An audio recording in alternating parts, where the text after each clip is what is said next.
about y'all. Come on, all the shit they said about us, it's time for us to get out there and show it to them. What you here for?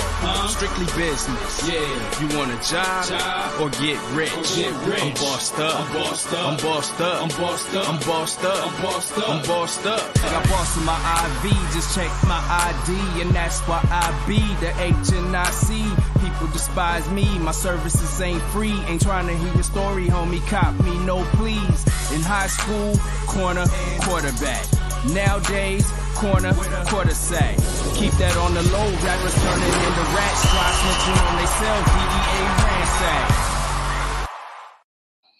What's popping? You know what day it is. It's a fucking football Friday. We back in the building. We about to get turned today. Today's gonna be crazy.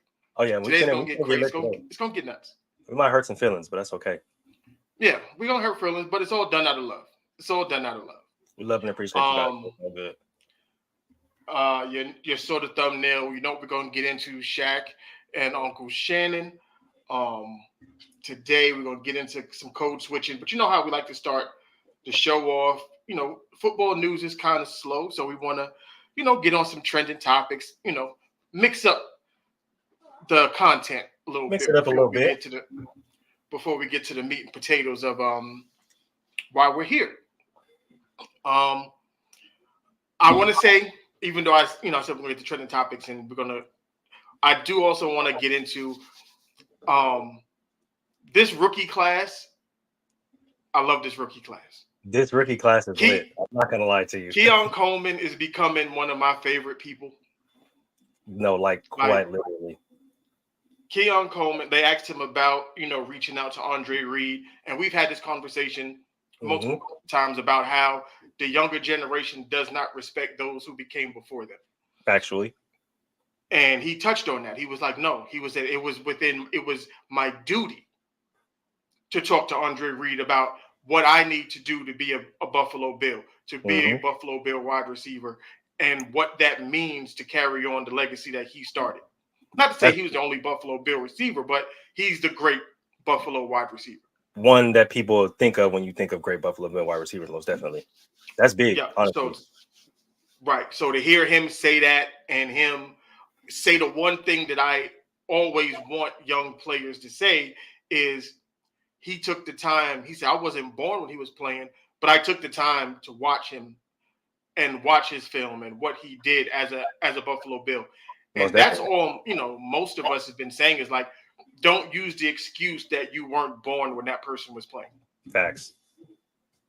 Don't do that. Research. Just go watch. Pay homage to the people that came, before you. And I think that's big, bro. Like, not saying that other receivers haven't done it, but like just to talk about it and be vulnerable in that sense. Like, I know I wasn't here. I know I wasn't around when he was around and when during his glory days, but just to go back and understand what it takes to not only be a Buffalo Bill, but to play in this city amongst these fans, right? Because we all know Buffalo Bill Nation, like they're one of the craziest, most loyal fan bases in the world. So like him getting that understanding from a vet, from a Buffalo Bill legend, like that's big on his part because that shows that he really cares about the team that he goes to or that he went to. So shit, I guess like Mel said, he's becoming one of my favorite people right now. I'm not gonna lie to you.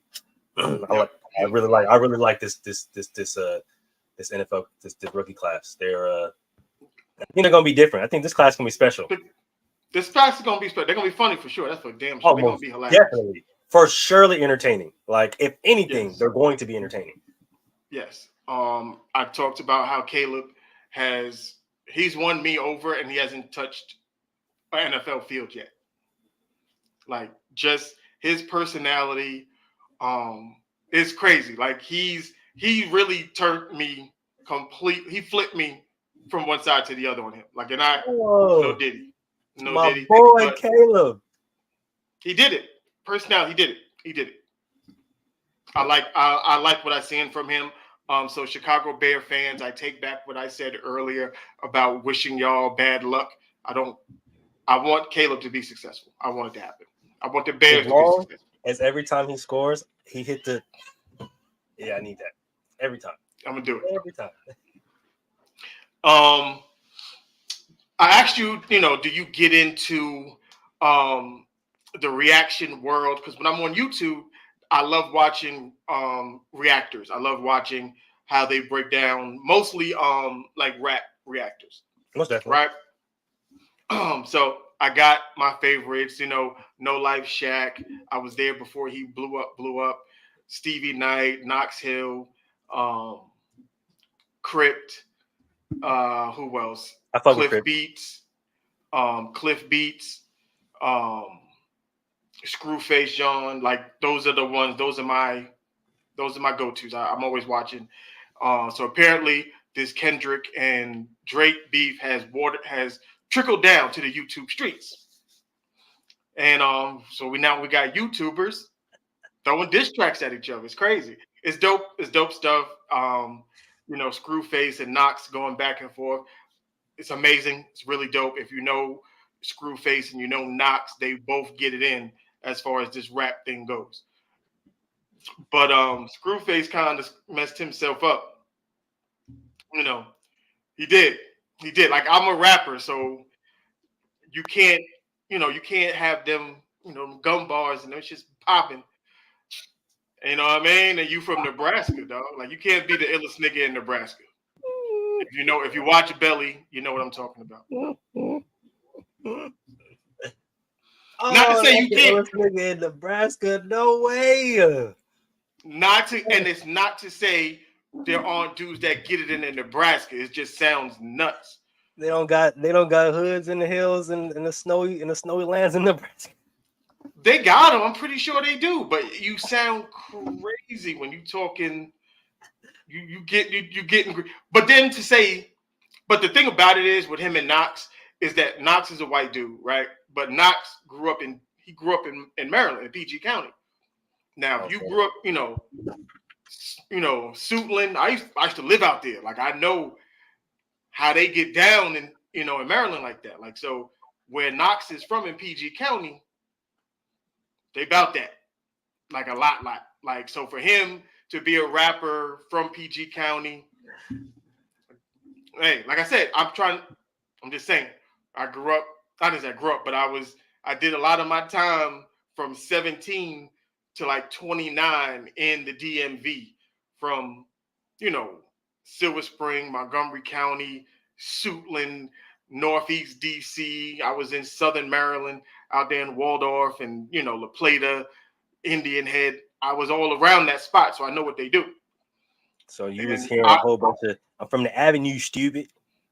From right. Baltimore Avenue, stupid. And plus, I went to school with a bunch of dudes from Baltimore, so that is the worst accent in the history of accents. I'll fight you. Look, Baltimore accents are horrible. It's horrible. Oh shit! Oh, I fell down a rabbit hole of Baltimore accents like the other day, and that shit is the funniest thing. It's crazy. It's the funniest thing ever. Because first of all, what do you niggas be saying? Okay, like it's not English. I know that for damn sure. Okay. Second of all, what is a Fu'alatugan? Okay, how do you get that word combination, letter combination? Like I feel like niggas just took random letters in the alphabet. And, you know what? We just gonna spread this out and kind of do like a word jumble type shit, and that's gonna be our new slang word. Because how do you come up with that? It's crazy. Like, don't try to understand. Like, don't try to understand anybody from Baltimore. Just let them talk. Especially if they from like deep Baltimore. Leave it alone. See, y'all think that's why? Because I'm like, I don't. At that point, I don't know what you're saying to me. I don't know. I don't know what you're saying. I don't know if it's English. I don't know if it's gibberish. I don't know if you're from this planet or not. I'm just gonna leave it alone. It's just funny to me. Like I was on, like I said, when I was in JUCO, like a bunch of them dudes, like they went to Dunbar. They was from, Baltimore. So when them niggas talk stupid, stupid, dummy, stupid. All that shit. You stupid. You dumb stupid. I'm from the Avenue, Baltimore, stupid. Yeah, like all that shit. Like it was hilarious on the football field. Trust me. It's crazy. I wouldn't have no choice but to laugh because I'm like, bro, what did you just say to me? I don't know what that means. Okay. And why do you carry out the O sound in you and do and to? Like, what is wrong with y'all? I don't know. I don't know how that started. I don't know where it came from, but it's hilarious to me. But it's the worst funniest accent. thing ever. It's the worst accent you could possibly have, and to hear a female talk like that is even Goodness worse. gracious. Goodness gracious. That is the craziest thing ever to witness a woman talk like that. But at the same time, like, it doesn't surprise me because, like, here in New York, women talk is like, I'm like, why are you like this? See, right, but then I'm biased because I grew up listening to that. And see, and I feel that. You feel me? I feel that because I'm the same way when it comes to Bay Area women. Because it's like, when people hear them talk, it's like, God damn, why is she like that? And it's like, you gotta understand where she's from. You know what I'm saying? Right. So I get it, right? But at the same time, it's like, goodness gracious, there has to be a line drawn somewhere. There has to be. Like, there's got to be something. Like pebbles in the dirt. You know, I don't know, but Baltimore is crazy. Okay, it's nuts. I see why niggas are so upset out there. Because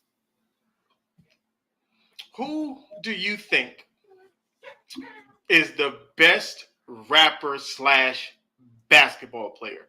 Because Flau'jae thinks she is. Really?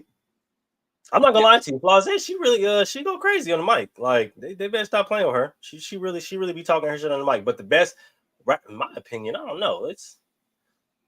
You think Flau'jae's okay? I wouldn't. She be talking her shit. I fuck with her sound. She be talking her shit. You feel me? I can respect anybody who can get on the mic and talk their shit. I respect that. But as far as the best, I don't know. We might have to get a cipher since you talking. Like, you feel me? Get the basketball cipher going. I mean, you feel me? BET be having the little ciphers and stuff like that with all the rappers, so we might have to get the NBA cipher. I'm just saying. You feel me? Okay. The NBA cipher. I mean, it's hard because let's see who we got. We got Dame, of course. We got Shaq. Dame for sure. Shaq, most definitely. I think Anthony Edwards is going to start putting music out. Yep. Whatever Kevin Durant did, if you want to count that. If you want to classify that as that, sure. Shump, okay, yeah, that's a good one. Shump put out some tracks. Him and Tiana for surely. Yeah. Shump got some. I think that's what we need to. We might have to deep dive into. Yeah. To get into some NBA basketball. Who got some tracks out here, man? Because I know I'm missing some people, man. You know, Kobe stuck his, he stuck his toe out there. My boy Kobe. Hey, whoever wrote that, you deserve to be Stone Cold Stunnered, okay? You deserve to be Stone Cold Stunnered immediately. All right? Y'all know damn well I did Kobe Bryant wrong with that, okay? Wait. Jason Kidd LeBron? Did LeBron and Steph have a little rapping commercial? They did. Matter of fact, the Kevin Durant song had LeBron on it. See, exactly. See, man. Hold on, man. See, man. I think. Wait, hold on. Wait, see, yeah, let me get into this list, man. My boy Lonzo. Y'all remember Lonzo in high school with the Lonzo. Yep. You feel me? Lonzo used to go crazy. Y'all better stop playing with these boys, man. Hold on, yeah. I think didn't AI do something? I was gonna say AI had something cooking back in the day. Yeah, man. Y'all better stop playing with these boys. Miles Bridges, I know he liked to Stone Cold Stunner woman himself, but Miles Bridges, he put out a few tracks. Some of them motherfuckers were slapping too. I ain't even gonna cap. Okay, so here we go. This is what we're going. We just gave player versus team something to bring up. I like this. Yeah, we're gonna have to get into this on the next PVT for sure. We can, the rappers. We can do. Matter of fact, even probably on Gentleman's Talk. I don't know how many rappers we got, but they could do like a bracket where we got all the basketball players / rappers and see who's the best one. Yeah, I like that. Yeah, I like that. Andre Drummond. I forgot my boy Andre Drummond used to get on the track. Let's stop playing. Yeah, so we're going. All right, there we go. I might have to jump in on that. Boy, wait, Mo Bamba. I think Mo Bamba might have the slap of the century. Mo Bamba rap too? He might have the slap of the century. I'm not gonna lie to you. That Shaq West was crazy. Well, Shaq West, okay. Yeah, I ain't gonna lie. He might have a slap. See, I'm gonna have to do a deep dive. I don't know none of this. I gotta do a deep dive. I ain't gonna lie. See, that's the thing. You niggas can't play football, but y'all can rap though, for sure. That's most definitely true. Y'all can definitely rap, but y'all can't. Matter of fact, maybe we do that. Maybe we do the basketball rappers versus the football rappers. Ooh, I think I like that too, because I'm pretty sure we got some NFL players that really rap. We might have to do that. This is true. Shaq West did enter the draft. He was a hooper. He did enter the draft. Went undrafted ultimately, but hey, you feel me? Got some NBA players that really rap out here. We never forget Dame Lillard shooting the rap video. You know what I'm saying, on the tarmac with the plane delay. But I think the basketball players will beat them in a rap battle. I think they might. You feel me? That's what I'm saying. Y'all can rap, y'all can rap. I can't lie to you. I give y'all that. Y'all can rap, but I don't know about this playing football thing. I might want to chill out on that. Yeah. We're gonna get back to the basketball versus football stuff. We're gonna get to that too. Mm-hmm. Also, let's Tom Brady. We talked about the roast last week. I know y'all touched on it as well, but apparently his wife and kids did not like the roast. Just to let the Bradys in on a little bit of something, it's a fucking roast. And why was y'all watching it anyway? I'm trying to figure out, like, that's because I said the same thing, right? Like, why would you watch this? Okay. The second thing I said, because somebody was like, well, they're teenagers. I'm just like, so what about that roast told you that it was meant for teens? Like, that was strictly meant for adults. Okay. Strictly for adults. As an adult, I don't even think Giselle should have watched it. Like, hell motherfucking no. Because like, you knew your name was coming up. You knew damn well they was coming for you. Okay? You knew they was coming. Nobody in that building, nobody that was famous was off limits. Okay? No. So this is what a roast is. This is the reason why I said that roast specifically was great for comedy, because it showed a lot and really boosted us forward as far as comedy goes. But yeah, I don't know why you dumbass niggas watched it. What the fuck? That should have been a one night that y'all went out to the wilderness and camped or some shit where wasn't no TV around. Because I don't know why, what got into you thinking, yeah, we're gonna sit down and watch this 3-hour fucking roast of our dad and ex-husband. Like, this is gonna be the greatest thing ever. Like, as if, like you knew. First of all, Giselle or Jessiel, you had the biggest target on your back. You knew it was coming. So it was in your best interest to not watch it. I feel like the kids should have been happy though. Like, I'd have laughed. I ain't gonna lie to you. Like, seeing my dad get roasted like that should have been made me fucking die laughing, right? Like, look, I mean, if you understand what a roast is, like, if you wasn't given the definition of what a roast is, and then you're watching it, you're kind of like, oh, what's going on? I can understand that. But if you were told, look, they're gonna say the craziest things about this person in the sense of comedy, then you'd be like, okay, I get it. Let it rock. Well, I mean, that's what it was for. It's supposed to be the greatest roast of all time because he's supposed to be the greatest quarterback of all time. So, shit, that's what we got, nigga. That's exactly what you got. You got a 3-hour motherfucking session of niggas flaming you, flaming Kim K, flaming other comedians, flaming your wife, flaming Aaron and freaking Hernandez, flaming OJ. Everybody wasn't nobody off limits, okay? Everybody. And the crazy thing about it is, I felt like they didn't even roast Brady that much. I felt like they was taking shots at everybody else except him. Man, me too. Like, I'm like, I feel like it was light on Brady's behalf, right? Like, I thought they could have went in on him a little bit more, right? That's why I said applaud to Kevin Hart, because Kevin Hart was actually, my boy he knew what the plan was. You know what I'm saying? He kept it strong. Like, yeah, nah, fuck you, Tom. Nah, they got Robert Kraft ass too. After that massage joke, they was like, that massage joke was crazy. That went the crazy. only reason why that was off. The only reason why that was off limits is because it's still an open pending case. That's the reason why they couldn't make any more jokes furthering that.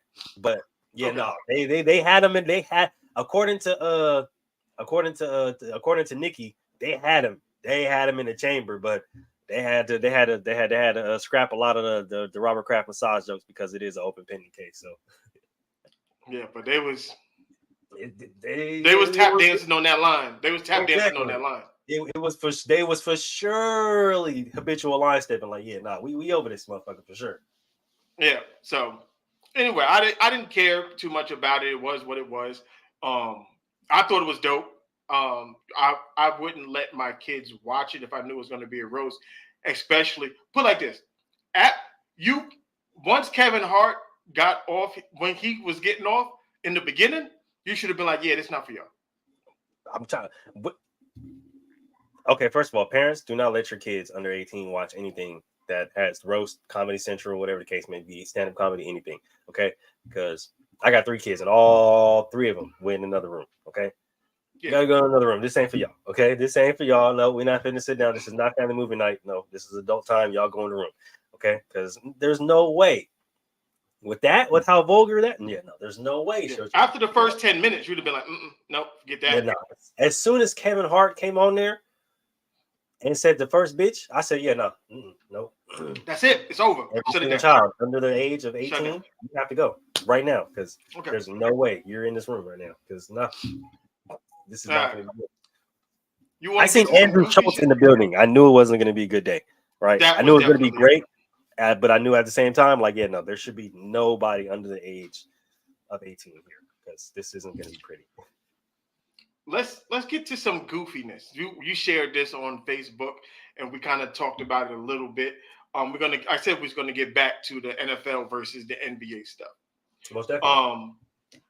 I don't know if they had put a starting 11 up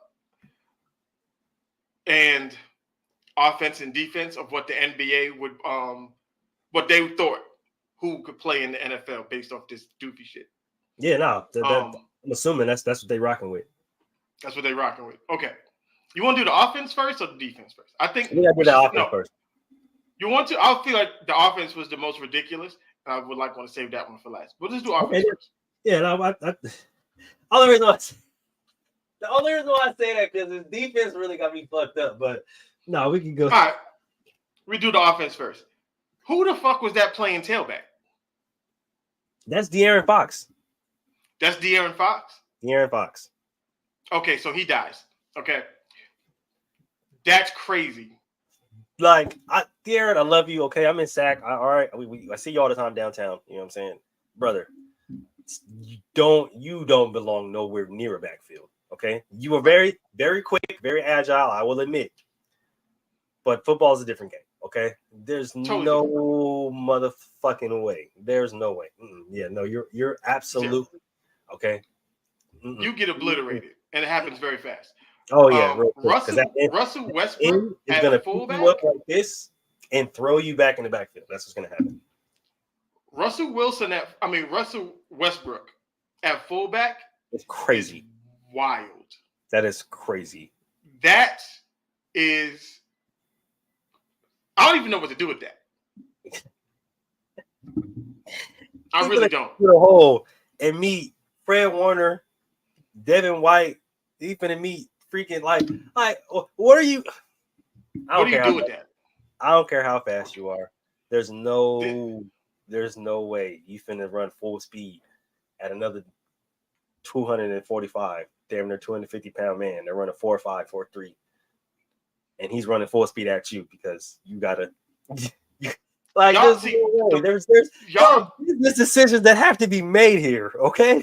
Right, and the problem they're having is like just because someone has like a certain mentality on a basketball court does not mean it translates to football.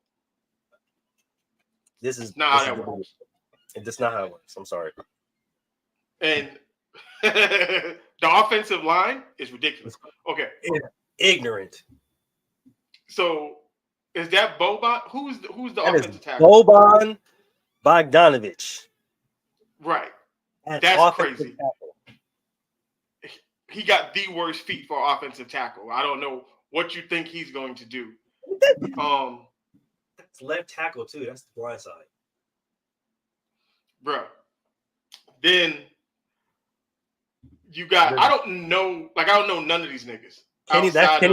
as Kenny Lofton Jr., which honestly, with his build, isn't necessarily a bad pick at the guard spot. I'm not gonna lie to you. That's probably actually one of the most accurate spots that you can You put think him at. if this was baseball, I'd give it because his daddy played baseball.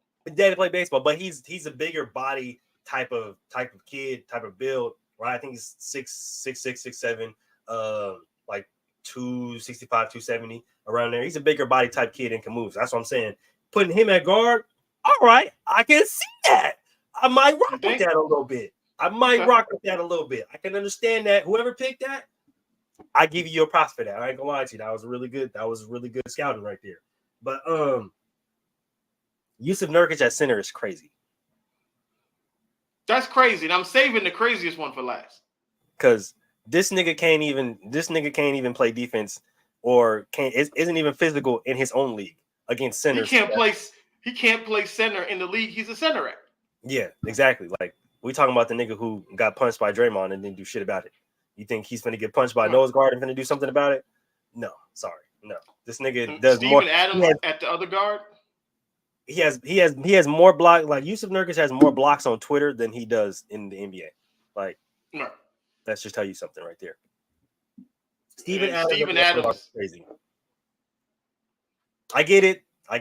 He's poly. I understand. Everybody's rocking with he's poly. I understand, but no, absolutely not. He's Polynesian. He is Polynesian. He's from New Zealand. Both his parents are Polynesian. But I don't care. He's fragile. Okay. Fragile. You know why I just found out is black? Isaiah Hartenstein. Absolutely. Yep. And we're gonna get to that in a second. Code switching, and we're gonna get to that in a second. Oh yeah, most definitely. I've been waiting to talk about Hartenstein. Knowing that he's black, that's crazy. It's crazy. I get to say, I ain't gonna lie to you. But we'll get to that. I'm watching the Knicks and Pacers rerun right now. Yeah, I've been waiting to talk about that. That is crazy, but we're gonna get to that in a second. Jonas Valanciunas. Yeah, Valanciunas at double tackle. Wild. His wife is gorgeous, but he's not playing tackle. Let's not do that. No, that offensive line is trash. Wemby at wide receiver is fucking insane. Do you know he can't run? I was gonna say, do you see how that man runs in the NBA? Do you see it? Y'all see? First of all, because I understand a lot of people are sitting here talking about, I'm just gonna throw it up to the 7-footer guy. I'm gonna throw it up to the 6'9", 6'8". Do you see how these niggas run? Do you see how these niggas run? These niggas run worse than Gumby. That's not Kenny Lofton's son? I thought that was Kenny Lofton's son. I could have sworn that was his son. My bad. I want to misrepresent people. So fuck that. So you definitely can't play guard. Should, I guess. I was giving you the benefit of the doubt.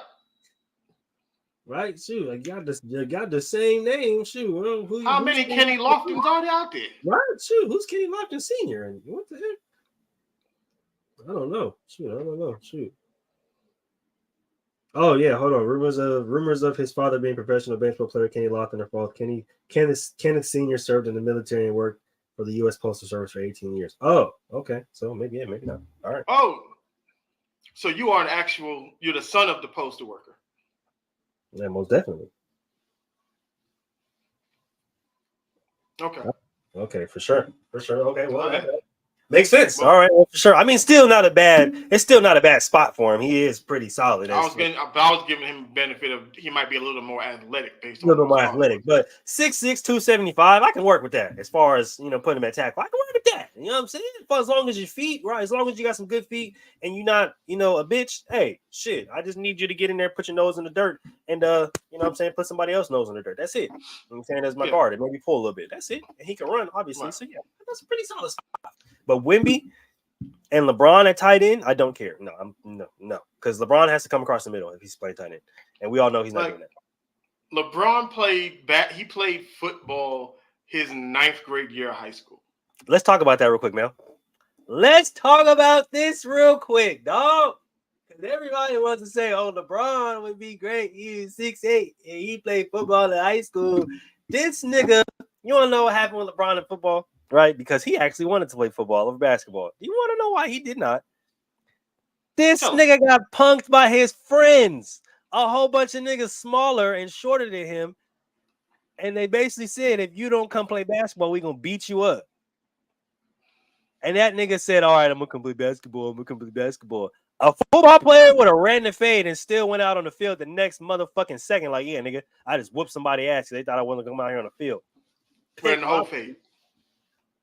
Just saying. So you let a whole bunch of weak weenie niggas bitch you into playing basketball when you knew you wanted to play football, but you expect me to believe that your 6'8" ass is gonna come across the middle when you was scared to run a fade with your own friends? Fuck out. Yeah. And Kawhi at the other wide receiver is crazy. Kawhi, the other wide receiver, is crazy because he's not even going to get on the field. Like, he's going to load manage. Do you see how tall this entire offense is? This is entirely football was not made for tall people. Yeah, no, because I'm literally just going to put a 5'10" nose guard and have him run under your fucking legs. Yeah, because it's all about leverage. And if you're 6'6" and playing wide receiver at that, bro, you can't. You're never getting off the line of scrimmage. You're never getting off the line of scrimmage ever. 2 in your chest, and I'm just gonna put you. I'm just gonna pancake every time. Put you on the sideline where you belong. Don't come off this motherfucking bench at all. But this is where you belong. The defense is diabolical. The defense is the most disrespectful thing I've ever seen in my motherfucking life, bro. I'm not even gonna lie to you. I'm gonna tell you, this whole list, this thing lost. You lost it when I saw Alex Caruso playing corner. First of all, that's where you lost, because there's a rule in the NFL that those people don't play on the edges. You just don't do it. You just don't do it. No, you just don't do it. Bomb squad all day. I don't care how good the defense, how great a defense this nigga plays. I do not care. I do not get. Like I said, you should have put Marcus Smart there. That's a better personnel fit for that spot. And put like this: on one side of your defense, you got Bam Adebayo, Dylan Brooks, and Alex Caruso, which is crazy. That is wild. You put Dylan Brooks. We going stretch right all game, all day, all day. All day. Stretch right. I'm not even gonna counter or nothing. I'm just going, nigga, stretch. If that's what's on the left side of your defense, we eating that up. All day. We eating it up. Then ain't nobody over there who can tackle. There's nobody who's ever can tackle, nobody over there who got outside contain. So nobody. And to have Jimmy Butler and shoot him up. John Morant playing safety is wild. Who's playing? Draymond Green at middle linebacker is nuts. Draymond Green at middle linebacker. First of all, and of all the dudes who play basketball, who play football, Draymond Green played football, but he didn't play defense. He played tight end and was nigga absolutely horrible. Okay, absolutely horrible. But who came up with this? What makes y'all think that? First of all, putting these guys in a 4-3 is gonna do. Are we serious? The Bear 4-3. The Bear 4-3 at that. Are you kidding me? There's no fuck. Okay. Because you see that gap right there? You see that big ass that hole right there where Draymond is sitting right there? Yeah, no. I'm running there the whole fucking time. Yeah. The whole time. All day. Straight up the gut every time. All day. And he's not stopping it. What? I'm running at you the whole time. The whole time. You're gonna have these niggas in the step. Up the gut. And they got the nerve to have Alex Caruso and who's that? Drew Holiday, the other cornerback? Drew Holiday. This is the greatest part about this, though. They got Jaren Jackson Jr. at the other outside linebacker spot. Dog, what I tell you, all I'm doing is I'm picking on him the whole time. Oh my Pin God. down. Run at him. Run at him. You see Pin that down. soft Pin down all day. Run at him all fucking day. I don't even care what book play is. Run at him. Run at him all day. I'm gonna throw a crack play in there just cause I don't like it. I'm gonna throw a crack play in there. They're not built to play football, dog. Like they're too tall. They don't have the footwork. It's not gonna end well. Like it's just not. I keep trying to say this. Basketball players do not play football. Football players play basketball. Whether they're as good as NBA players or not does not matter. They play basketball better than basketball players play football. And just like Shannon Sharp said, if anytime you niggas want to come prove this, come strap it the fuck up. Come to OTAs. Look, come to motherfucking practice. Come to mini camp. Come to fall camp. Whatever you got to fucking do to scratch that motherfucking proverbial itch that you got to make y'all think that y'all can play football. Come scratch that motherfucking itch. Was it Chris Long who told Austin Reeves that you're unemployed by both, so you got time to come down and test your theory in real time? Yeah, come on down. A lot of you niggas that's talking, dude. A lot of you niggas that's talking, y'all can come on right on down and test this theory. Old niggas, young niggas, new niggas, or some niggas who's in the G League. There's niggas who's trying to make it in the NBA. Bruh, y'all got time. Nick Young, you sitting up here talking about boxing and shit like that matters. Nah, bring your ass down, put a helmet on. We got some shoulder pads for you. You feel me? And go ones with somebody. Hop in the box and go head up with somebody. Shoot, since y'all not soft. If it was that easy. Since y'all not soft and it's that easy, let's go ahead and let's get some Oklahomas going. Let's get some get-offs going. Let's get some one-on-ones going. Inside run. Let's do it. Y'all wouldn't have to go overseas and play basketball if it was that easy. If you could just take an NFL dude job. Yeah. If you don't make it in the NBA, just go to the NFL. Come do it. It's fine. I mean, they snatch niggas. They snatching niggas from semi-pro. You feel me? Overseas, right? UFL, XFL. Like, come on down. I don't understand what the hesitation is. I mean, like I said, Antonio Gates did it. Yeah, Antonio Gates did it. Right? Tony Gonzalez did it. Jimmy Graham did it. I'm just saying, if it's that easy, go ahead and do it. See what happens. Yeah, come on down, please. I'm tired of y'all sitting. I'm tired of this debate. I'm tired of you weak basketball players bringing this shit up, bro. And motherfucking Lou Will sitting here talking about running fast as a skill. No, it's not. I know crackheads who are fast. That's not a skill. Yeah, you you can run fast, but what are you gonna do with it? Exactly. Like running fast, you can run fast, but if you can't catching is the skill, I'll give you that. But yeah, running fast alone is not a skill. Reading a defense has nothing to do with skill. Reading an offense has nothing to do with skill. That's everything to do with film study and how smart you are. This is the reason why a lot of coaches this is the reason why a lot of coaches personally, right? Because I know you guys probably don't know this, right? Because you guys are one and done type people, right? You guys like to go to school and pretend like you guys are student athletes for a year and a half, and then leave to the NBA. But no, you got to actually be a student athlete in college for a few years, establish yourself, right? Graduate, you know what I'm saying, sometimes, and then move on to the NFL. So this is the reason why a lot of college coaches, even a lot of high school coaches, have changed the curriculum to a 3.0 to play on the football team, because you have to be mentally smart in order to play football, in order to read defenses, in order to watch film, in order to break down film. See, y'all don't understand nothing about that because y'all just think we're dumb football players and we just line up and run into each other. Nah, there's a lot of technique, there's a lot of film, there's a lot of breakdown, there's a lot of studying that goes on in order to do what we do. So that doesn't have anything to do with skill. I get it. Shooting is definitely a skill, but it's definitely something that can be taught more so than technique on a fucking football field. Trust me, basketball was my first sport, and learning how to play corner or even receiver was definitely harder than learning how to shoot a fucking basketball. You can't hide nobody on the football field. You can hide somebody on the basketball court. I'm watching it right now. You can't hide nobody on a football field. If you have a deficiency, you don't get on a football field. You can't.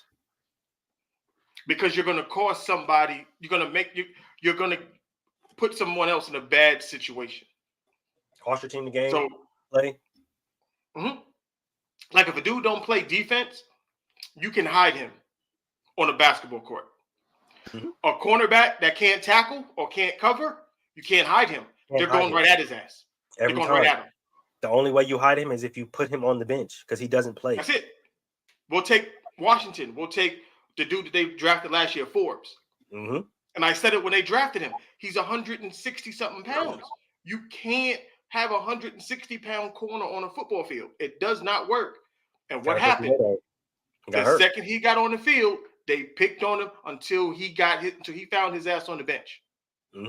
Because he got hurt first, and then he found his ass on the bench. Because you're 165 pounds, brother. Yep. Yeah, if you can't cover and you can't tackle, guess where you're not going to be? On the field. On the football field. If we'll take it, the wide receivers. If you fast and can't catch, guess where you're not going to be? You're not going to be on the field. Look at Kadarius Toney, skilled out of his mind. He can't catch. Can't catch, and he can't stay disciplined. Like there's way too many things about playing the game of football. There's Hayward Day, the biggest example. That requires skill. You can just because you're fast doesn't mean you can play football. Just because you're big doesn't mean you can play football. You have to have so many other things that makes it impossible. Just what happened? Oh, we're gonna get to I'm saving that. Oh no, we can get to that. Yeah, no, we can get to that. We're gonna get to that. Don't even worry about that one. Yeah, no. I'm saving that. We got some special stuff going with that NCAA football coming out.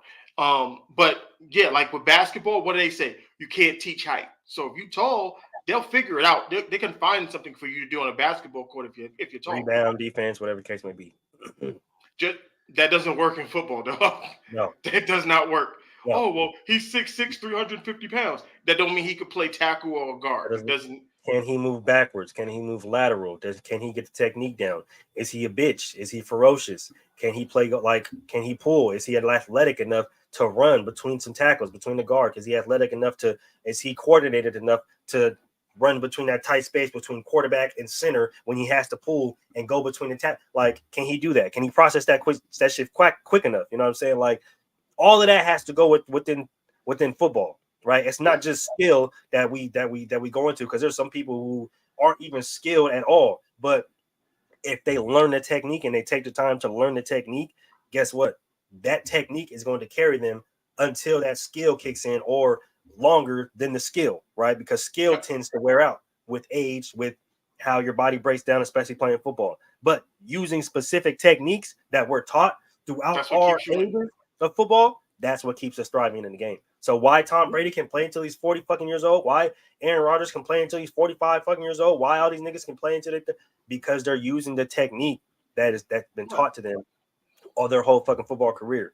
And y'all are disrespectful by coming in here saying that an NBA player can come in, get technique down, understand film, understand breakdown, understand formations, understand this and everything like that, and dominate in a sport that they had an opportunity to play but just didn't play. Right. So, and unless you're LeBron and you use steroids.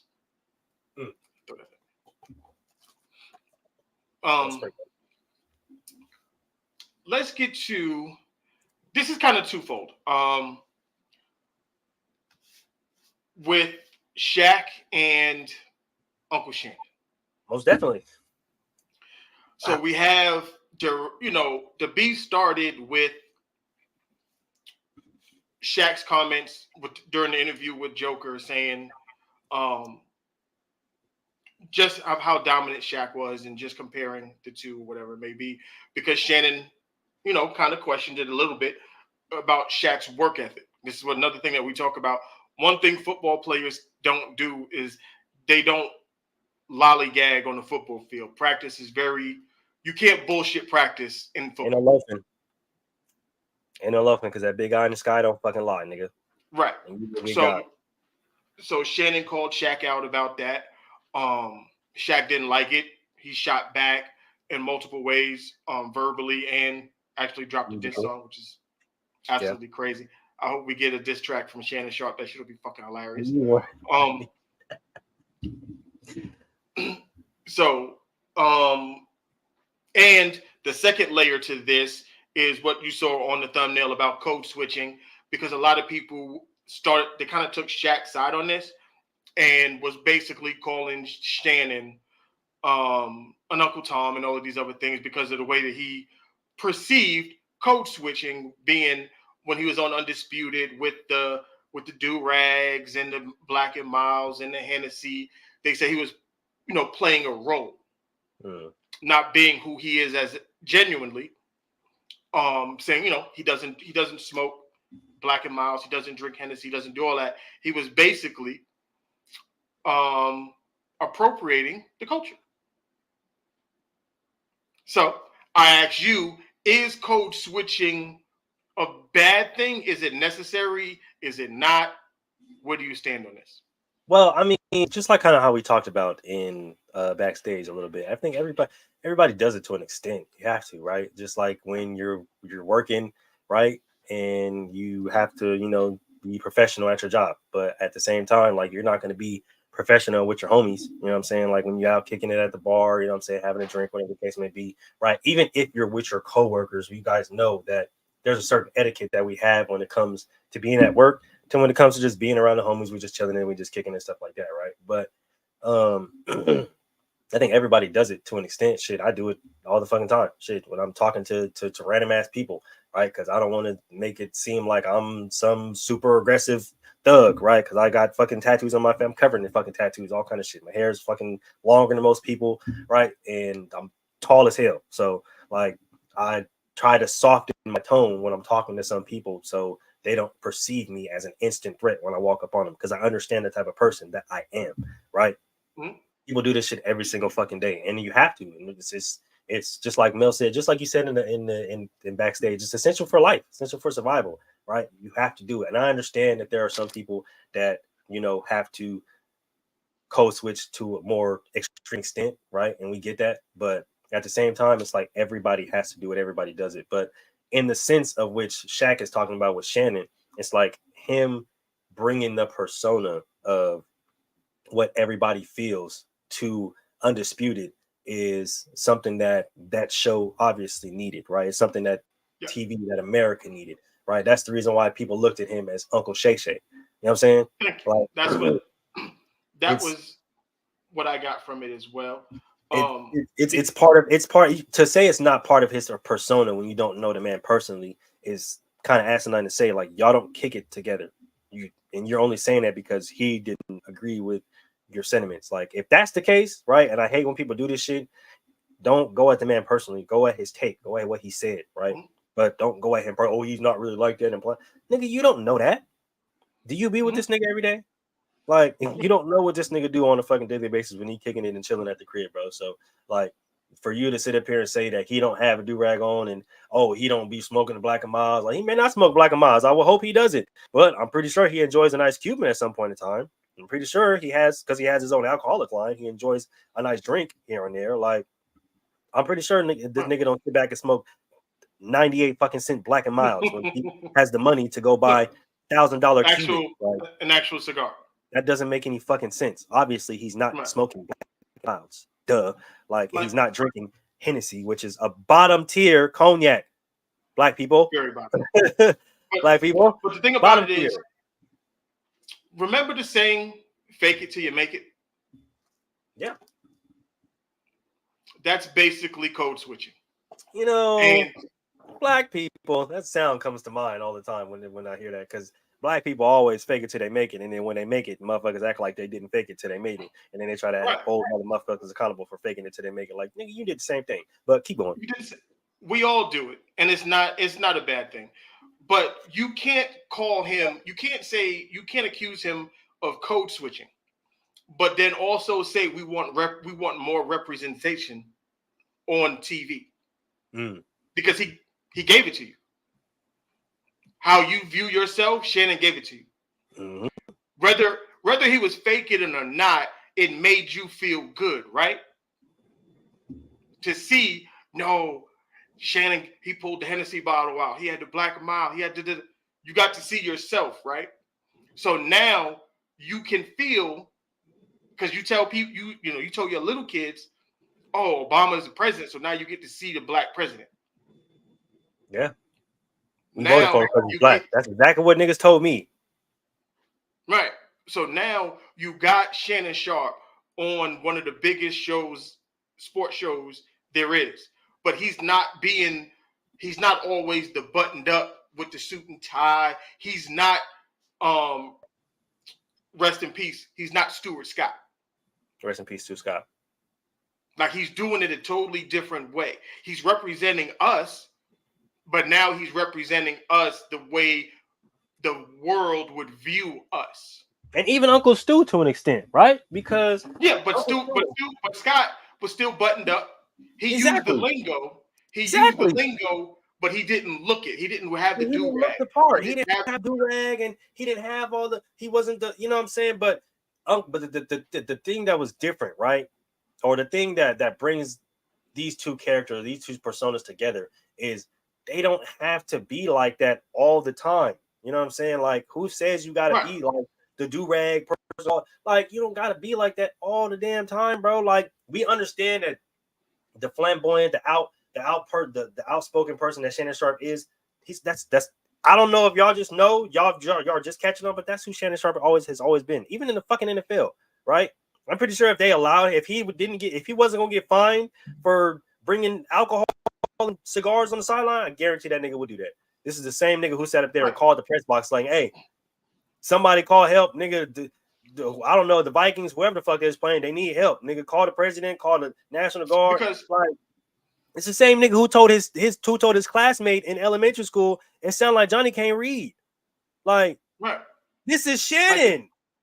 That's but the him. Thing about it, this is why I say with us, we are very weird in how we want to be perceived and who we hold high and who we want to kick down. Now follow me on this. Deion Sanders, D'Amico Ryans, and I can't think of the Steelers coach. Mike Tomlin. All three black head coaches. Three totally different personalities. Which one is code switching? I was gonna say, you can tell me. All three are black coaches. Who's not their true, authentic self? Like, that's all I'm asking. Is like, because we take pride in being different, but then when you see different, you don't want to see it. Because for all we know, Mike Tomlin could be a wild nigga off the camera, but he's very straightforward, monotone. He's not Coach Prime, and he's not D'Amico Ryans. Yeah, he's not D'Amico. For all we know, D'Amico could be super quiet and an introvert when he's not on the field. Because that's who I am. My mother said when she saw me play football, she said, "I don't know who that person is." I literally get told that every single Saturday. Like, I don't know who the fuck that person. I tell people all the time, like, me, the person y'all see right now is like, when I go onto the different field, when I go onto the field, I'm a different person. I'm a different animal. I don't know who the fuck I am. Okay. Because I'm too into the game. You know what I'm saying? I'm talking shit. I don't even remember my family. My kids are there. I'm talking shit. I'm cursing. I'm all kind of crazy stuff. Okay. I'm off the field. I'm daddy. Okay. But I'm on the field. I'm a whole different fucking person. You create personas for yourself. Nobody who knows me would have ever thought that I would sit in front of a camera and talk to anybody about sports or anything, because everybody who knows me off the field and just being Melvin in regular life, I'm an introvert. I don't talk to anybody. Don't talk to nobody. Don't go nowhere. Like, I'm very much an introvert. But when it's time, when the lights come on, I turn into a different person. Yeah. That's code switching. That's understanding I need to do this, so I need to be something else at this moment. That's why it's not a bad thing. it's necessary. It's how people get through life. I know people who are, musicians and rappers, and you wouldn't know them because they're like me. Off stage, they're very introverted, very quiet, but get on stage and will rap and perform and do all of these things because they created a persona for themselves. I think one of the biggest examples of that, at least for me, would be Mos Def. Like, yes, him on stage, especially his earlier work, right? Like him on stage, him even in his music and his albums, like you can hear the pain, you can hear the rah-rah, you can hear the energy, but you see him in person, nigga's most laid back motherfucker ever. Yeah, like you don't even I promise you, if you not like sitting there next to him or in his booth, whatever the case may be, even if you is in his booth, I promise you're gonna forget the nigga there. That's how quiet and chill back and laid back and chill he is. The nigga don't say or do shit. He just sit back and chill and relax. And when it's time to go, all right, I'm out. Thanks y'all for having me. So when we get to Shannon and people upset about what he portrayed on Undisputed, you got to understand he portrayed that and parlayed that into something totally different. Like he has his own cognac now because he had the Hennessy bottle on Undisputed. Uncle Shannon, that's a persona. He played into the persona. The stories he's telling, all of those things that we don't know if those stories are true or not, but we believe it because it's Shannon. He's given that Uncle Shay persona to us. So we take it for what it is. Yeah. And I see the same.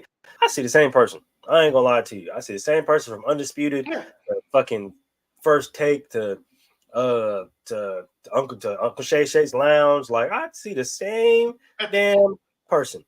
Same damn person. And at the end of the day, everything that you're watching is entertainment. He's giving you entertainment. He's giving you a reason to come back tomorrow. That's the point. That's why he makes the money that he makes, is because he's entertaining. That's why a lot of he found that there was nobody else like this on television. Stephen A is not like that in real life, just so I want y'all to know. Just so y'all know. He's not like that. He's very chill, very calm, very laid back, smooth. But the loud person that you see on television, it's a character. Yeah, Stephen A is a nigga in real life. I've had this conversation with people before, and they refuse to understand this. They never believe you. I trust me. I get it. But if you listen to the man talk, if you understand, if you read his book, first of all, if you haven't read Stephen A's book, go fucking read his book, okay? Because it's actually a really good book. But even in the interviews, like actual interviews, and even on his own show, this is the reason why he came out with his own show. Off the record, away separated from ESPN, while he's coming up with his own production company, while he's trying to build the platform for small time content creators, right? We are trying to get on that, just so come on now. That's why we're working, right? You feel me? You see the subs, right? Y'all see what we cooking up here. You feel me? But he ain't nothing but just a regular nigga who got a job like everybody else, and he's not gonna go up there and jeopardize money just because y'all want him to go up there and say some ignorant, crazy ass shit. All right. That's why I hate that term, unapologetically you. No, that's stupid. It's stupid. You can't be you everywhere you go. Yeah, no. Because everybody's not going to like you. So you must fit into boxes to make people. I hate, this whole code switching thing is, and us as black people, we mess ourselves up sometimes because we think we have to go into places being who we are all the time. And sometimes it doesn't call for that. It doesn't call for it. There was a time you go for a job interview, you make sure you had a button-up shirt, a tie, a little blazer, some slacks, and some shoes. You dressed up for it. There was a time. Continue, because I'm gonna piggyback off that later. Right. So now, as the manager that I am, and I have to hold interviews and stuff like that, and I get people who come in t-shirts and jeans and sneakers, and I'm like, I can't interview you today. And they look at me like, why? Well, you're not dressed for an interview. Sorry. Like, I am, and even if I do interview you, you're going to be last on my to hire list. Because I want you to come in and represent yourself in the best way possible. You wearing a t-shirt and jeans is not the best way possible. It's telling me you don't really give a fuck. Me Basically. personally. That's me personally. And then you have these conversations about people about how they didn't get the job or how they didn't, get the promotion or all of these things. It's because at some point, because we call it brown nosing and all this other nonsense. Nah. Sometimes you got to play the game, and you can change the rules of the game once you're in the controls. You can't change it on the outside.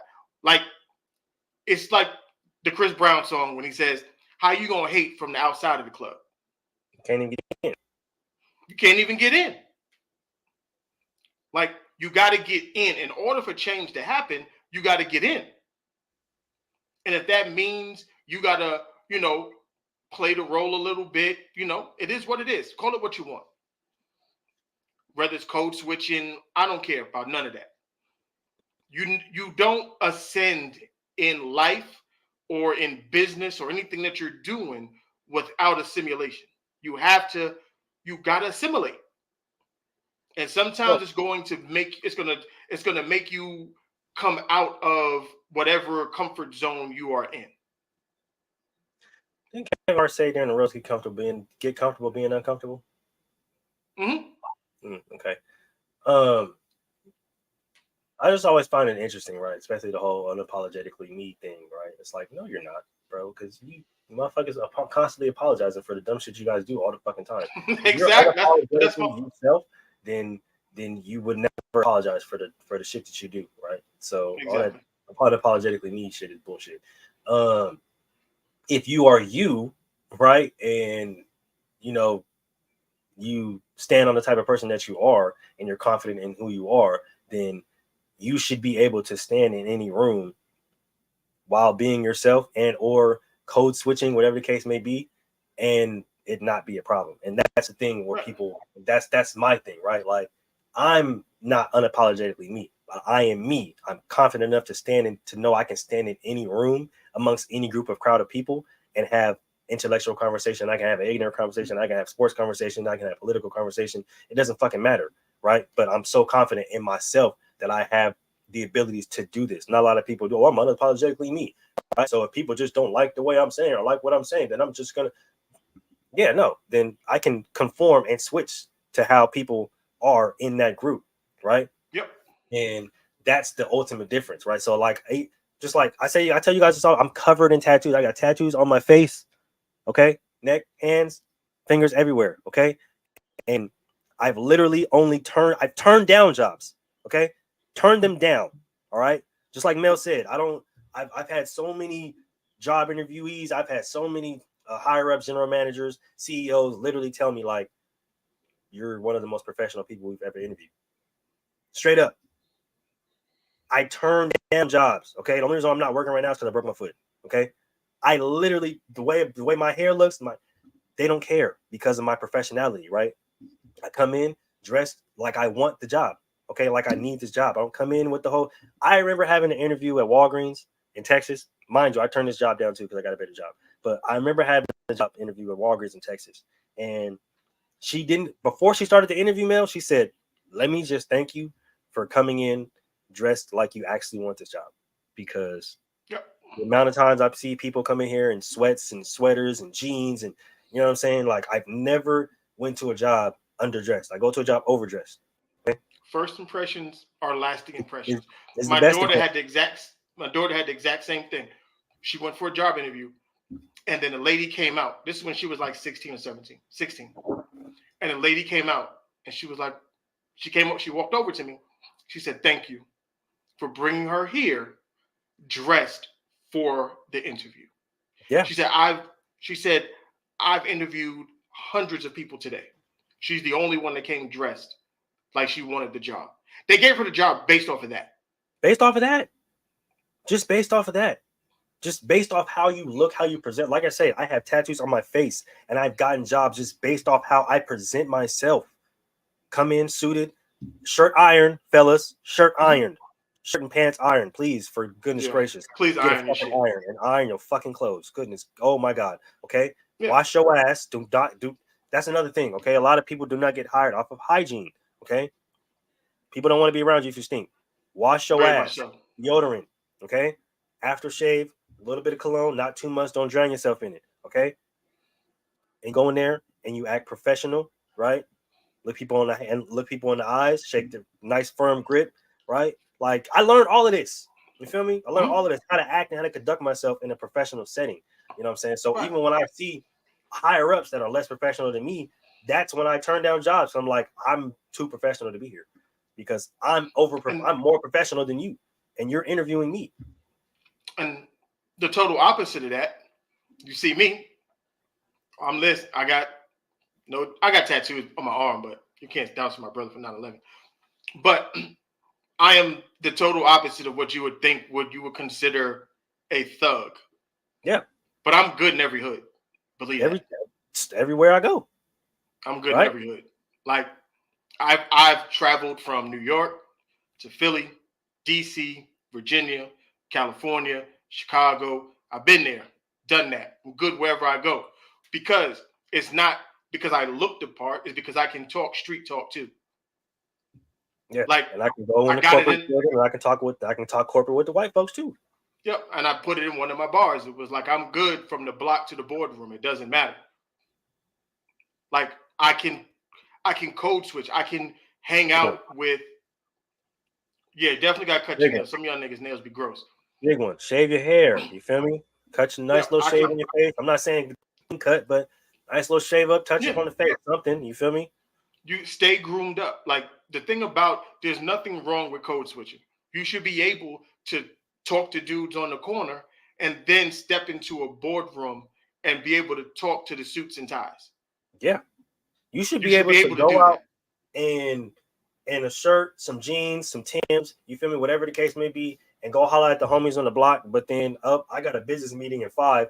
I got to go change, boop. I'm in a suit. I'm in a tie. I'm in my motherfucking bust down. You know what I'm saying? Alligators, whatever the case may be, my motherfucking steppers. And I got my briefcase. And I'm up in the boardroom talking to the motherfucking meetings in the meetings, talking to the CEOs, talking to the COOs, talking to the president about what moves need to be made.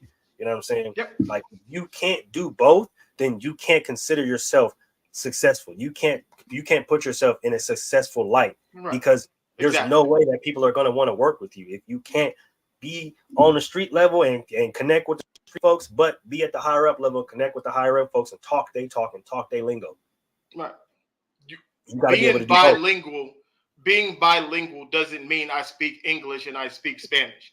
Being bilingual is also, look, I can talk to the street dudes and I can talk to the corporate dudes. Like you got to be able to take all of that and make a softball to create the person that you are and the person you are going to be later in life. And it's like nobody's saying to fake the funk and go out of your way to be somebody who you're not, right? But it's just there's examples of, you know, being who you are and just being confident within yourself and understanding that certain language and certain attire is needed in certain areas and certain expertises. Like nobody's saying that you got to go in there and I got to put on the face for the white man, but nah, stand firm, stand confident, and you feel me? Don't slur your motherfucking words. You feel me? Say here instead of here. It's not hard. Like you can't. Prime example. I think we talked about it a couple of weeks ago when Glorilla was on. When she was on Shannon Sharp show. She was on Shannon Sharp show. Yep. She can only go so far with the type of language she decides to use when she's talking to people. As a spokesperson, like if I have a company, I can't put you in a commercial for you to talk to me for me because you can't talk proper English. Your English is going to be aimed at a specific demographic, and that doesn't help me as a business. Can you change that? Like Shannon said, he had to go to a speech therapist to learn how to talk, be more clear, because he understood he was going to be on TV. Yeah, a lot of people from the And South have a speech impediment. Hey, it'd be like that, man. We do everything here, but yeah, a lot of people from the South got a speech impediment. He's admitted my that. bad. Yeah, we be getting on tangents. My bad. You know, we go. We, you know what I'm saying? We talk about we multifaceted over here. We talk about a lot of things, man. But it's just athletes do it. You see these young rookies do it. They code switch all the time. Like these kids aren't like how they are all the damn time. Like you're not gonna be the same person who you think you are all the damn time. You know what I'm And saying? you shouldn't be. If you shouldn't it be. Like doesn't I show said, growth. Like you have, it doesn't show growth if you don't. this is how success is. This is how success is done. This is how success is done. Okay, like if you want and to for be Shaq to successful. say what he did, Shaq code switches too. I was gonna say this the biggest motherfucker who code switches. Like the biggest motherfucker who code switches. Cardi B is code switch too. Yeah, she. We can get into that, but that's why I said we gotta get this unplugged show popping. Cardi used to be a whole exotic dancer. But no. Working with she NFL does this, but Cardi B, stuff, Cardi represents something in the public that she's not in private. In private, she is actually a very family-oriented, submissive type person because that's the way she was raised. Yeah. But in public, she represents this boss bitch mentality, but that's not who she is as a person. She understands that that's the type of music that sells for her, but that's not who she is as a person. It's the same thing. I'll give you guys another example. It's the same thing with Sweetie. Y'all think that she's just this person? Bro, I know her family. I know. She went to college. She graduated from USC. Went to my high school. Yeah. She went to my high school, G. Like when I tell y'all she wasn't this person to be sitting up here twerking and all the stuff like that. But no, she was one of the ones who like looked up to Rhapsody, looked up to real MCs and shit like that. She didn't start off doing the whole fucking twerking and all shit like that. They made her do that because they knew that was what's gonna sell, right? Boss bitch, all the shit like that, bro. She's not like that, bro. She's laid back. She likes to fucking eat. She's goofy as fuck. Like, you feel me? She's not like how motherfuckers think she is because of what sells. Everybody knows sex sells. So what do a lot of women Look at Lotto. Lotto wasn't this person in the beginning. Same thing. Meg the Stallion, same thing. Meg was a fucking nerd when she was in high school, bro. She loves anime. She fucking used to stay after school in math class and shit, debate teams and shit like that, bro. She's not fucking nigga twerking Meg the Stallion, bro. She's not like that. Okay? No, they're not. I'm sorry, guys. I understand that you guys think that your favorite person, your favorite rapper, your favorite artist, they're not like that, bro. These niggas sit at home and fucking watch TV and do shit just like you do. Instead of fucking get a call for somebody to promote a brand or something or for a show. Like the regular smegular people. Regular smegular. But like I said, code switching is necessity. It's ideal. You need to you have to do it. Some people do it more than others. Doesn't make it right, doesn't make it wrong. It's just a part of life. It is what it is. And I think if a lot of us would get further in life, if we understood that it's not a bad thing to code switch, like sometimes it requires you to be another version of yourself, not to not be yourself, but just another version of yourself. Yeah, another version, which is fine because we all didn't Jay-Z say I never work, like people complained about him changing and he said, you expect me to work this hard to stay the same? But like this, Jay-Z in one of his best bars, he's told y'all, in the beginning, I wanted to rhyme like common sense. I sold 2 mil. I ain't been rhyming like common sense. Look, if there is a lane that needs to be filled, people fill it. That's all it is. It's not code switch. It's understanding. It's supply and demand. That's pretty much what. If there's a demand, somebody must supply it. Yeah, this is the reason why, like we said, you have to be able to do both, right? Go to the street dudes, go up to the corporate. This is the reason why Jay-Z, he's tapped in with all the niggas in the street, all the rappers and all the stuff like that. But at the same time, he can go sit in corporate meetings and corporate buildings with the NFL, with the NBA, with all these people, CEOs, Sony, all the shit like that, and still, despite the way he looks, have those type of conversations with those type of people. Got to be able to do both. Got you. Just like Shaq. Shoot, Shaq always pushed the line when motherfucker, oh, I'm Dr. Shaq. Dr. Shaq. You always want to sit up here and call yourself a doctor whenever you feeling like you in doctor mode. Nigga. Right. Any other time you I'm just Shaquille and they're like, fuck out of here, bro. Right. You crazy. Let's get to the last part of this last segment of the show. There's been talk about these uniforms by the New York Football Giants. Okay. My opinion, them shits is fire. I don't like the pants. If they were like white pants or red pants with another stripe or something on it, it would rock out. I hate like those goldish, tannish colored pants look like khakis. But the helmets, you know, I'm a Michigan guy. So you give me those helmets, them jerseys is hard too. You just got to change the pants. I think they're hard. Most people don't like them. I think they don't.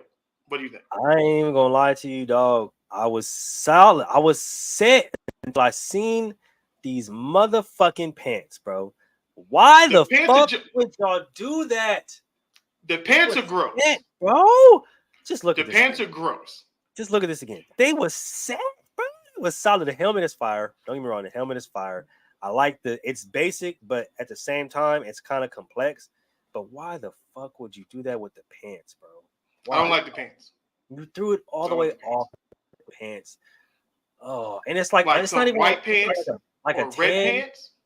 It's like a gold, and you got the blue. It's like the old Rams pants. Why? Why would I don't know? I don't like it. You approve this, okay? Go back and change the color of the pant. I understand if you wanted to go mainly like blue and red with like a solid, like a little gold somewhere down the little stripe somewhere. I don't know, add the gold in, but yeah, nah. But solid gold pants you're wild. No, stupid. But the helmet and the jerseys, they go. They go. So I like them personally myself. The NFL released their schedules. Everybody had their videos out this week, showcasing their schedules. I like it. I like how they do. I like how the NFL. See, the NFL understands how to make the fans be a part of everything. This is why the NFL is continuously winning. NBA, you got to catch up. Got to figure out how to do it. That's all I'm saying, man. All I'm saying is social media, PR, all that stuff. It has something to do with it, right? This is the reason why we say in the NFL reigns supreme, because look what they're doing every single year, right? I know it started, I think, around COVID time, but they're starting to get more involved in the social media, starting to get more involved in the crowd, right? We talked about this with the draft, having a draft different places, making the draft a more than 2-day event, right? Bringing in, you got different people bringing in different ideas for social media teams, and every single team having their own kind of different idea, and they're bringing in fans and video games and anime and shows. And it's like, this is the reason why, like, a lot of y'all that will sit up there and complain about the NFL, y'all will never stop watching it, bro. I'm sorry to tell you. You'll never stop watching it. They do a dope job of keeping the league interesting. Yeah, honestly. Like, they get it. Like, and whoever does it, as much as y'all, look, I know y'all love to think Adam Silver is this great commissioner, but Roger Goodell is kicking his ass. He is. You want to know why? You want to know why? Roger Goodell bringing on Jay-Z was probably the greatest thing ever. Because I don't know if anybody has noticed, but ever since Jay-Z has like stepped into the front office of the NFL and kind of stepped, like, I know everybody, oh, Jay-Z need to own the team. Jay-Z on the team. He's doing a lot more work outside of owning a team, just connected with the NFL than he would do than owning a team. And I think he knew that, right? Because he knows that owners are limited in their power and what they can do. Yeah, he'll get there. He'll get there in a couple of years. Yeah, he'll get there in a couple of years, but after he establishes the proper, the proper repertoire that he needs, or the proper resume that he needs to not only be an owner, but be able to stand in one of those rooms like, yeah, nah. You know what Jay-Z's doing? The owner, I'm not doing that. I'm not going for that. This is part of code switching. He understands Jay-Z wouldn't be able to buy into the NFL. But if he maximizes their money, doing what he's doing with the halftime shows, showing his value to the league as a whole, when he's ready to say, hey, I actually want to buy a team. Yeah, let me get one of these Jones. They're going to be like, you know what? With everything that you did for us so far, bet. Go ahead. You can do it. Yeah, we'll let you into the good old boys club. Yeah. Let you into the good old boys club. It's good. Go ahead. Yeah. Welcome, Jay-Z. Yeah, this is what code switching is. This is what it's not. We made it seem like it's a bad thing, but it's not. Like, in order for you to get to where your ultimate goal is, you're gonna have to play the role a little bit. All I gotta say is, Jay-Z, if you smart, which I know you are, make friends with that good old butted down south in Dallas, Texas, Jerry Jones. I guarantee you get on Jerry Jones' good side. Oh, you know, if you're on Jerry good side, waiting for you. You can do whatever you want at that point. Get on Jerry Jones' good old side. You have a good old nice little team waiting for you. So be good for you. Don't worry about it. So let's see. Who had the best, in your opinion? Who had the best? Did you see all of them, or how many did you see? I seen just about all of them. I'm not gonna lie to you. I really went down the whole rabbit hole. Like, I went down the whole rabbit hole. Like, man, who am I? Who's really got the best? So honestly, I came up with like a list. I'm not gonna lie to you. I came up with a nice little solid list of 5 who I thought had the best kind of like schedule rollouts. In my opinion, number one, I thought the Jaguars with the throwback memes. I thought that was pretty fire. Yep. That was a really good one. The Steelers with trying to get James Harrison to laugh. The James Harrison one, that was crazy. That shit had me dying. Called me a loser. Called me a fucking dad. But I died at every single one of those damn jokes. I ain't even gonna lie to you. And having Russell Wilson like doing it, made it better. This made it that much better. I ain't even gonna lie to you. I was like, yeah, no, this was great. Of course, the Raiders. I don't care because we channeled the whole. You know what I'm saying? The Autumn win is a Raider. Yeah. You know what I'm saying? Had the crowd into it. Got the coaches going to it. You know, that's really dope. I know a lot of people want a super flashy, funny kind of thing with the social media, but nah, we about business, bro. Okay, the Autumn win is a motherfucking Raider. All right, and we coming up to pillage and destroy shit this year. So fuck all that. The Cowboy one was everybody's. The Cowboy one was hilarious. I'm not gonna lie to you, like, because all they did was just sit there. They were just like, and just FaceTiming everybody was ridiculous. Yep. The Cowboy one was good. I like the Packers one. The Packers one was good as well. The Falcons was good. The Falcons was fire. I'm not gonna lie to you. The Falcons was fire. That kind of tells me that we might be getting another an NBA street or another NFL street coming soon. I'm hoping. Yeah, I think it's coming. Listening, please. That's all we asked for. I'm not gonna lie to you. I think it's coming. Please. Let me see. Because I was looking up. I was all over Twitter just looking them all up. The Bucks one was pretty solid. I thought that was pretty dope. The Kansas City one was trash. I didn't even see Kansas City's. Yeah, theirs was trash. I wanted everybody to know you fucking defending champions. You niggas shit was fucking ass. Maybe because y'all got some other worries going on right now. But yeah, that shit was fucking horrible. The Philadelphia Eagles one was great. The Eagles one was dope. The Eagles one was great. Hold on. I forgot the Bears did the one with King Batch, right? Yeah, the Bears did one. The Bears did one with King Batch and Adams. That shit was so funny. These niggas are hilarious. I'm not gonna lie to you. I like the Houston. And another thing is, the Bears bringing back the varsity jerseys. You feel me? Did you see it? Hard. That shit crazy. That's crazy. I'm not gonna lie. That shit is fucking wild, man. Look, when I tell you they hated Justin Fields, they hated Justin Fields. Yeah, they hated Justin Fields.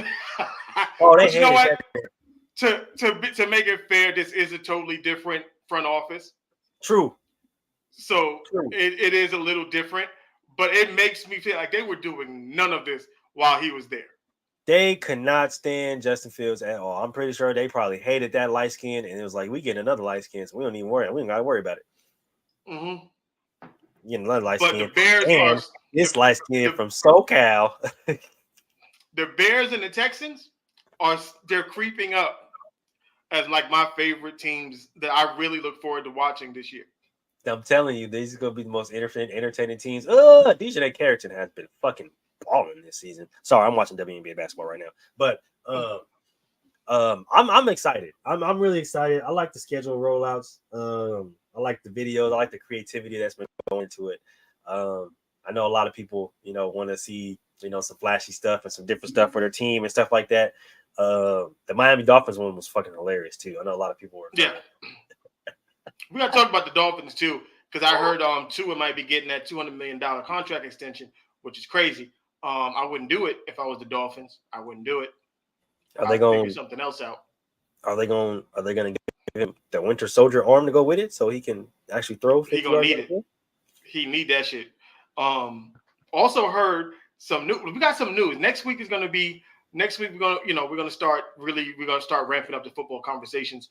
As well. But also heard something about, depending on how this Dallas Cowboys season go, that your boy Dak Prescott might not be there, and he may be attached to one Bill Belichick. I've heard the same things. I've also heard that one New England Patriots aren't so high on a certain draft pick. Well, we all know that through our rookie camp. I'm not saying that he can't get better, but I am saying that from the sideline, what I'm saying, Inside the Huddle, we've been talking about a certain somebody for a while now, when everybody had him on their top 10 draft boards, and we've been trying to tell y'all, might want to pump your brakes on somebody, man. I remember certain people arguing about this on TikTok. I don't know, maybe it's just me. I might just be seeing shit, but hey, yeah, there was a back and forth about this situation. I believe I remember seeing that, but like I said, we tried to tell y'all. It is what it is. We're gonna, as things begin to progress, we'll have more conversations.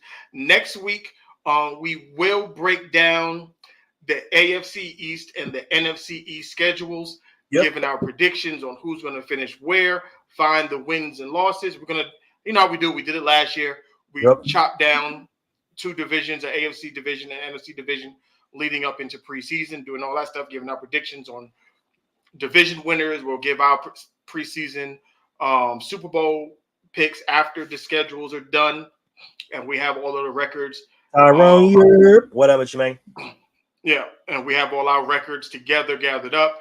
Hopefully, we can wrestle Mr. GQ away, for some of this, get his intake, his insight on what the NFL season is going to look like moving forward. Yeah. You know how we do. We're gearing up. We're getting ready for football. Like my nephew said, the NCAA 25 trailer was released. The cover art is out. I'm psyched. All I gotta say is, because me and my brother was talking about this, right? You got NCAA coming out right in July. I know they just did a new preview for the Assassin's Creed game. Fight Night Undisputed is dropping in October. All I gotta say is, when fall comes around, don't call me. I'm busy. I'm not here. I'm occupied. Okay. Yeah. NCAA is already pre-ordered. Okay, I'm letting y'all know right now. It's already pre-ordered. Okay, so when that July comes, I got the Hall of Fame version. So I'm debating on which one I want to get.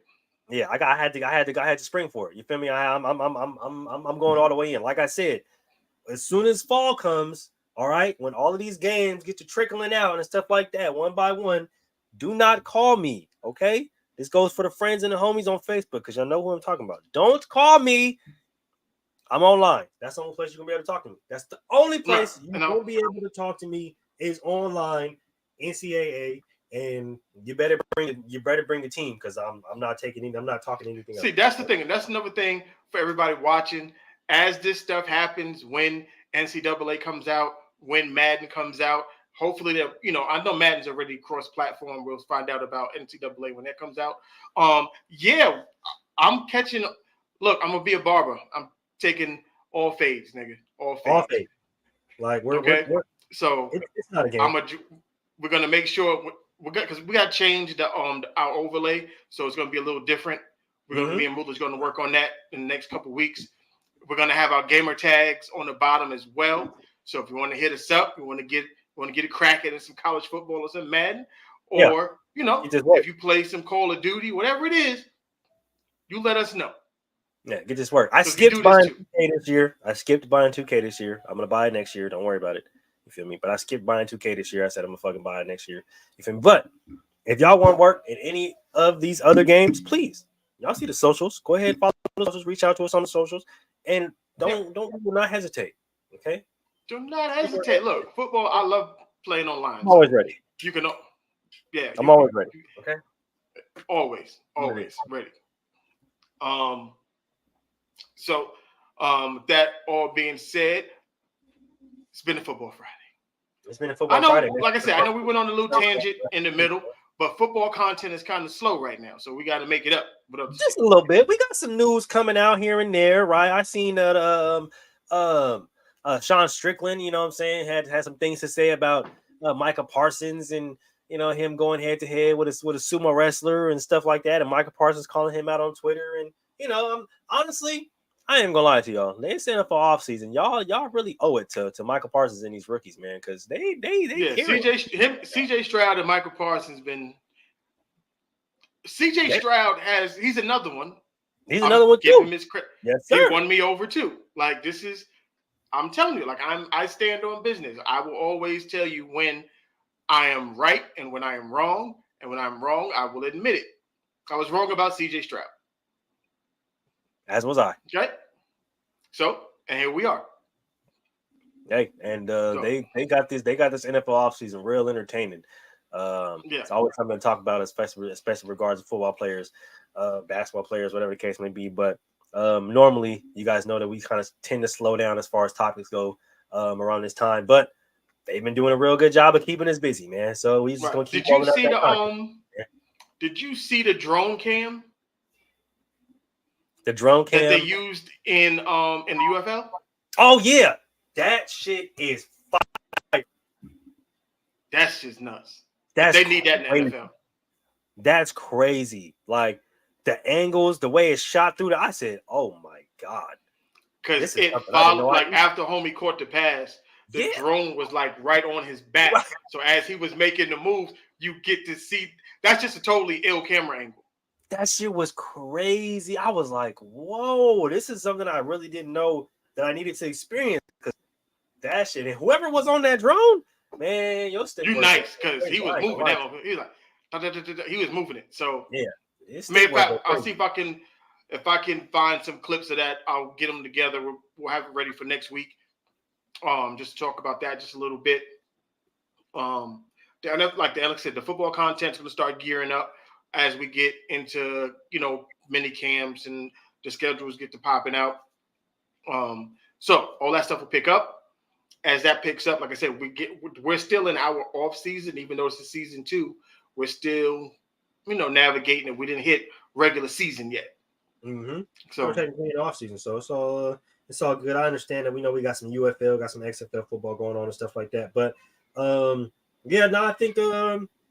I think as of right now, we should be we're starting to gear up for the NFL season and the end of the UFL season, and then we'll have some stuff for you guys.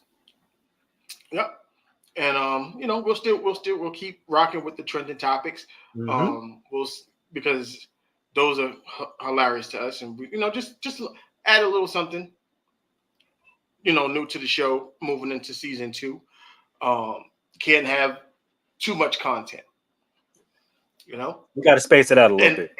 Space out, and why not road to 2K? So help us out, like, subscribe, leave a comment. It helps us out in the algorithm, helps push the video out. Keep coming every no Diddy. See, y'all mess. You know what? Screw that. I'm not doing that no more. I'm not doing it. I'm not doing it no more. That's crazy. Stop it. Like y'all got to stop being juvenile. We got to stop being juvenile. Ah! It's crazy. We got to stop. Oh my gosh. I'm sorry. That's probably never ever going to die down now because of what just recently came out about Sir Diddler. Right. Put like this. And then before we get, I would like to thank Kendrick Lamar for messing up the word fan. So now you can't even say somebody's a fan without 69 nigga going behind it. Like it's stupid. 69 guys. It's fucking stupid. So now we I heard gotta this find old a whole Asian lady singing that shit at the store the other day, bro. I lost my shit. So look, let's stop it. Let's be adults about this. Can we be adults about this? Oh my god, this is the greatest thing ever. I'm not gonna lie to you because now it has random ass people beefing on SoundCloud, on YouTube, and they're like they're friends. That's all in good spirit, but like even the homies have started like beefing each other and stuff like that, beefing with each other and stuff like that.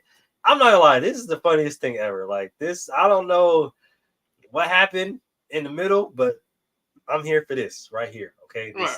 And we're gonna stop this. Like me and my family going at it. Look, I love my family to death. Like we not beefing over a bunch of dudes that we don't know. Let's stop it. Stop. Oh shoot. It's crazy. Oh my god. It's the greatest thing ever. I'm not gonna lie to you. I appreciate you. All Kendrick did was he divided families and shit. That's what he did. I'm not gonna lie to you. I appreciate you two gentlemen for doing that. I appreciate your contributions to the art and to the art competition of battle rap. Thank you for coming. Please submit your ballots again, and we will consider you guys running it back for round 2. But in the meantime, in between time, I don't even know who I want. I just want somebody else to come out and talk shit. I don't know shit. It's coming. It's gonna happen. It's gonna happen. We already know. Oh shoot! I need one of these weak ass rappers to call out another weak ass rapper, and maybe with some better music out of him. Well, we did. Who was it? Is it JT and Suki Hana beefing right now? Oh, word. Yeah. Oh shoot! Oh, maybe. All right, maybe. Okay, there might be hope yet. Okay, because there was a point in time where all the porn on Twitter, all of the arguments between genders and 50-50. There's a point in time where all that shit stopped, and it was all about music. Okay, can we get back to that? Can we get back to that? Everybody took a break. It was just focused on the music. Now everybody talking about this bullshit again. Man versus bear and 50-50 and who's paying what and black men and black. Shut up. Okay. I want music again. Okay. I don't want peace. I want problems. Okay. Always. So with that being said, we're gonna you got Monday's show. I guess we'll figure out if the Nuggets pull it out or if Ant-Man takes himself to another level. Same thing with the Knicks. See if the Knicks can close out this series or if the Pacers going to stay alive for Game 7. There's a lot of things happening, so tune in Monday for Basket to Basket. They're going to get into all of the basketball stuff for you as the playoffs continue on, as they move forward towards crowning the next NBA champion. Gentlemen's Talk, they're going to do their thing. I actually got to reach out to those guys, because I still have a lot of things I want to talk about with this Kendrick Lamar Drake beef. I still have my opinions. I want to get them out there to the world. So I'm going to figure out what they're doing over there. You already know my man Moolage over here. He's going to be over there with Player versus Team, dissecting, their people's biases, what you like more, And Friday, we're back here inside the huddle doing what we do. So enjoy all of the shows that the podcast has to offer. There's something for everybody. Like I said, we're on our road to 2K. Let's get us to 2K. We're going to keep driving. The goal is to get to 100,000 in the next 2 years. Yeah, most definitely. So that's a tall order.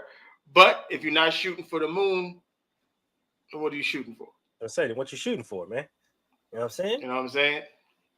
So continue to follow us, like, subscribe, leave a comment.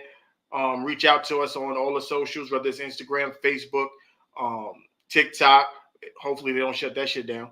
But you know, we're here. We're here. You know what we do, man. You know what we do. You know how we do it. We'll see you next week. You know what? You know what? Come on, push your button. Push the goddamn button. Push